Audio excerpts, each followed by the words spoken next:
여성가족부 강선우, 교육부 이진숙 장관 후보자의 운명이 이르면 오늘 결정됩니다. 이재명 대통령은 어제 여야 원내대표와 만나 관련 의견을 청취한 것으로 전해졌는데요. 국회 취재기자 연결해 보겠습니다. 박정현 기자, 어제 회동 소식이 뒤늦게 전해졌는데 어떤 이야기가 나왔습니까? 네, 이재명 대통령은 어제 비공개로 민주당 김병기, 국민의힘 송원석 원내대표와 만나 장관 인사 등에 대한 의견을 들은 거로 전해졌습니다. 김병기 원내대표는 낙마 불가를 고수했고 송원석 원내대표는 교육부 이진숙, 여성가족부 강선우 후보자를 포함한 일부 장관 후보자들의 지명 처리를 요구한 것으로 파악됐습니다. 양쪽 의견을 들은 이 대통령은 특별한 입장을 밝히진 않은 거로 전해졌습니다.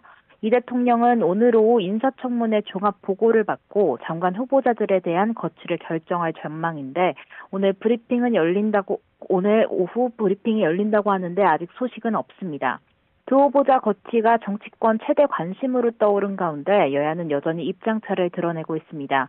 민주당 핵심 관계자들은 오늘 YTN과 통화에서 특별히 하자 있는 인물은 없다. 후보자를 전원 임명해야 한다는 기조는 변함없다고 입을 모았습니다.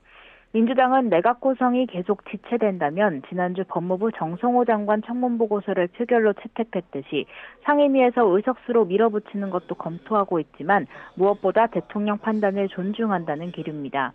국민의힘은 약한 고리인 두 후보를 겨냥해 공세를 이어가고 있습니다. 국민 눈높이에 맞지 않는 후보들을 임명 강행하려는 오만과 독선이 국민주권 이재명 정부의 진짜 모습이냐며 지명 철회를 거듭 압박하고 있습니다. 지난주 이재명 정부 초대 장관 후보자 16명의 청문회 슈퍼위크가 마무리됐는데 여야가 합의로 청문 보고서를 채택한 건 5명뿐입니다. 여야 전당대회 소식도 전해주시죠. 네, 오늘 진행된 민주당 전당대회 영남권 순회 경선에서도 4선 정청래 후보가 3선 박찬대 후보를 상대로 사실상 압승을 거뒀습니다. 영남 지역 권리당원 투표 결과 정 후보 득표율은 62.55%, 박찬대 후보는 37.45%로 집계됐습니다. 어제 충청권에 이어 이틀 연속 승리한 건데 정청래 후보의 누적 득표율은 62.65%입니다. 정 후보는 결과 발표 뒤 기자들과 만나 역대급 투표율에 깜짝 놀랐다며 대선 이후에도 긴장의 끈을 놓지 않고 내란과 전쟁을 잘 수행하라는 당원 명령으로 받아들이겠다고 소감을 밝혔습니다.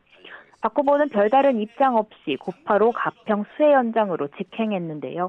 민주당 대표는 대의원 투표 15%, 권리당원 55%, 일반 국민 30%를 반영해 선출하는데 지금 공개된 건 권리당원 투표 결과입니다. 민주당은 폭우 피해를 고려해 어제에 이어 오늘도 서울 여의도 중앙당사에서 경선을 진행했는데요. 수해가 이어지는 상황 속 남은 경선 일정과 방식을 어떻게 할지 논의하기 위해 잠시 뒤 최고위원회도 개최할 예정입니다. 국민의힘도 다음 달 22일 전당대회 날짜가 정해지면서 당권 주자들 행보에도 본격 시동이 걸렸습니다. 김문수 전 고용노동부 장관이 가장 먼저 공식 출사표를 던졌는데 오늘 출마회견에서 이재명 총통독재를 막겠다, 자유민주주의와 시장경제를 위해 목숨을 걸고 싸우겠다 밝혔습니다.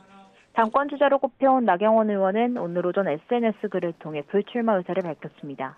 당의 맞달로서 보수진영 위기에 한 번도 물러선 적 없지만 분열과 무기력으로 당이 어려운 상황에서 감당할 역할이 무엇인지 고민해보겠다고 전했습니다. 아울러 어제 한동훈 전 대표와 안철수 의원도 오찬회동을 한 거로 파악되는데요. 당의 극우화 움직임을 우려하고 공감대를 이뤘다는 게 간접적 설명인데 향후 당권 레이스에서 두 사람이 연대할지도 관심입니다. 지금까지 국회에서 전해드렸습니다.